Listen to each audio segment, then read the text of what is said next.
رات میں کسی چیز کی ضرورت ہو۔ ہڑبڑاتے ہوئے وہ جہاں آرا بیگم سے دور ہوئی۔ کیا مطلب ہے پھپھو؟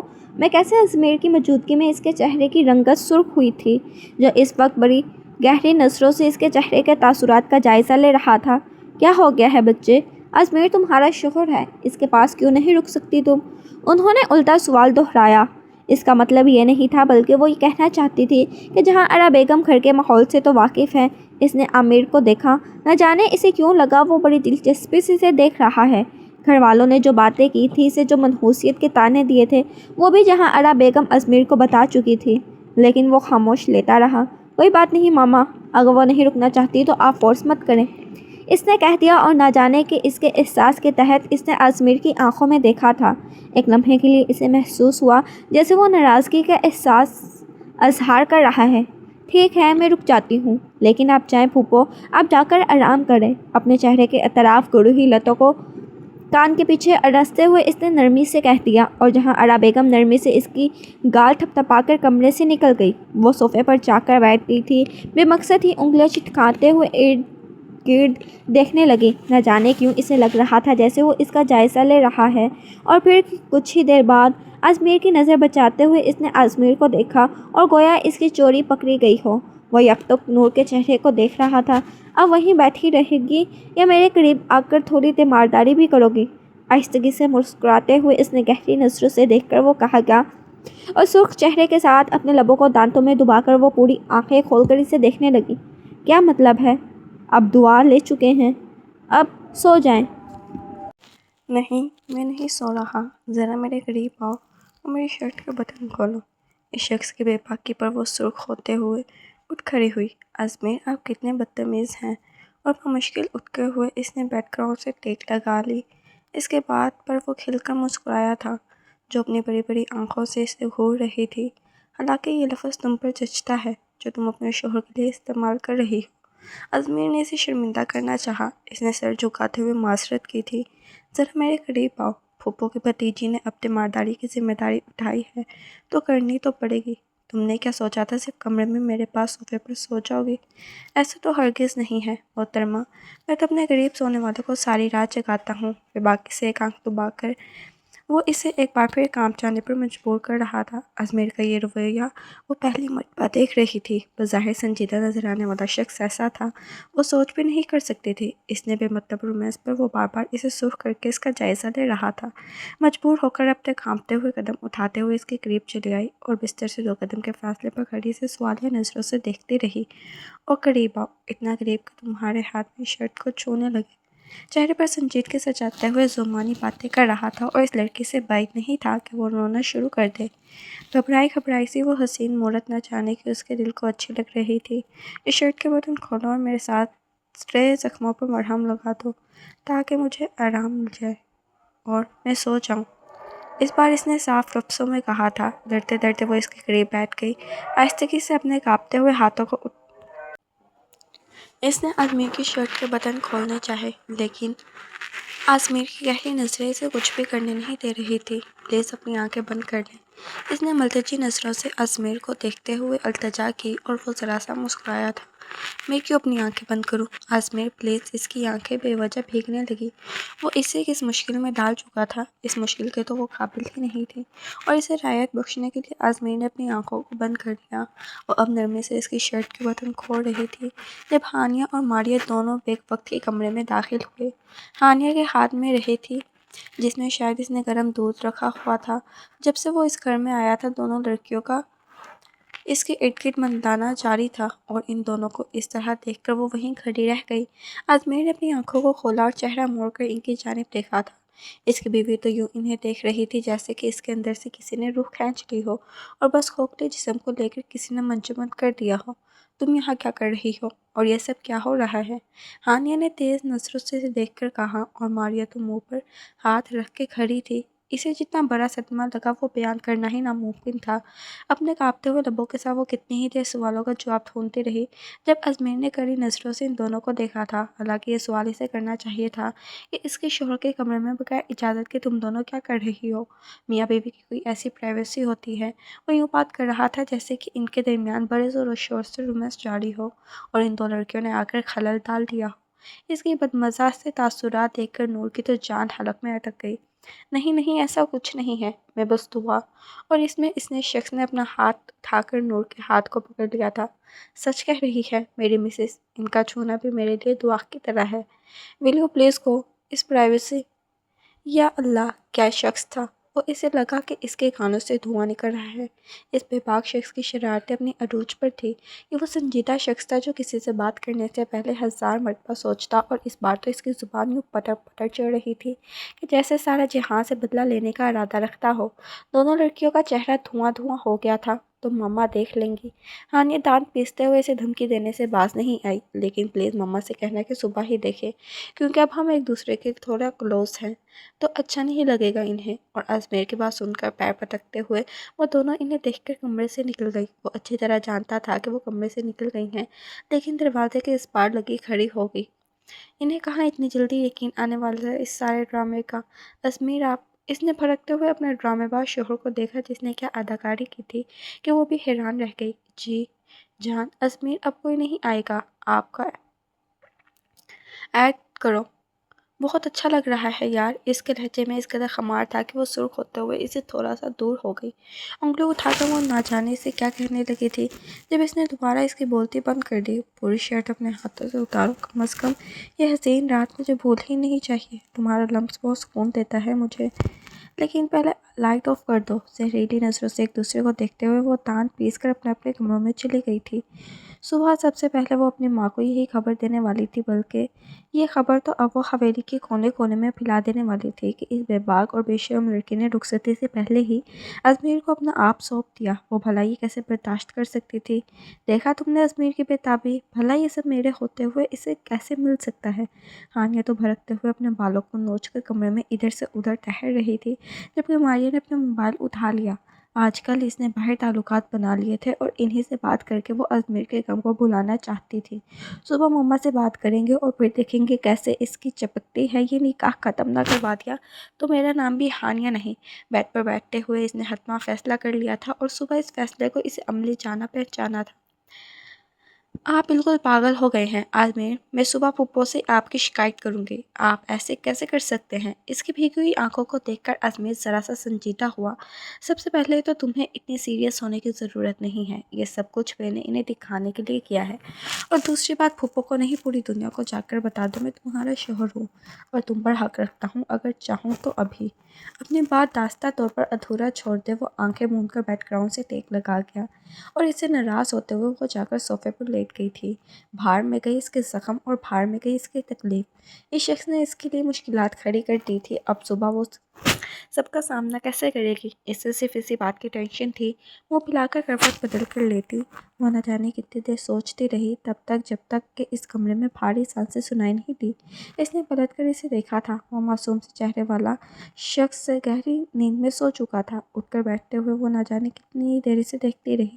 سوتے ہوئے وہ کس قدر معصوم لگ رہا تھا، حقیقت میں بالکل بھی اتنا نہیں تھا۔ آہستگی سے قدم اٹھا کر وہ اس کے قریب چلی آئی، اس کی شرٹ کا بٹن اپنے کانپتے ہوئے ہاتھوں سے کھول کر وہ اب ان کے سارے زخموں پر مرہم لگاتی جا رہی تھی، لیکن نامحسوس طریقے سے کہ اسے پتہ نہ چلے، جبکہ مقابل کی بے چینی بتا رہی تھی کہ وہ سوتے ہوئے بھی اس کے لمس کو محسوس کر رہا ہے۔